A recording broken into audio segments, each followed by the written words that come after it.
Suivant un extrait de son intervention dans l'émission spéciale Le Débrief en compagnie de Aziz Bousta, émission d'ailleurs à suivre ce soir à partir de 22 h sur notre antenne.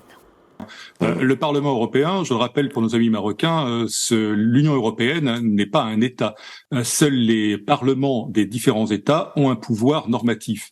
Le Parlement européen, c'est une instance qui a été placée au sein de l'Union européenne avec essentiellement un rôle consultatif et non pas un rôle normatif.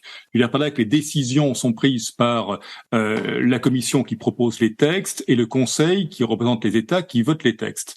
Donc le Parlement s'ennuie un petit peu. D'ailleurs, ce Parlement est élu avec un taux d'abstention absolument phénoménal, et ce Parlement, parce qu'il s'ennuie, a tendance parfois à vouloir régenter le reste du monde. Dans la journée dans laquelle il a pris cette résolution contre le Maroc, il a aussi évoqué le cas du Haut-Karabakh, il a évoqué le cas du Brésil, il a remis de l'ordre en Ukraine, il a résolu les questions en Iran. Bref, vous voyez, il s'intéresse un peu à tout et parfois un petit peu à n'importe quoi, ou du moins il va un peu vite.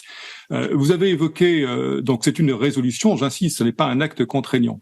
Mais effectivement, c'est censé traduire la position des institutions européennes. Or, on peut constater qu'il y a une divergence entre la position du Parlement, telle qu'elle résulte de cette résolution, qui, comme vous l'avez dit, est assez critique, de la position de la Commission européenne. La Commission européenne, dont le haut représentant pour les affaires étrangères était récemment au Maroc, il a rappelé qu'il y avait des liens privilégiés entre le Maroc et l'Union européenne.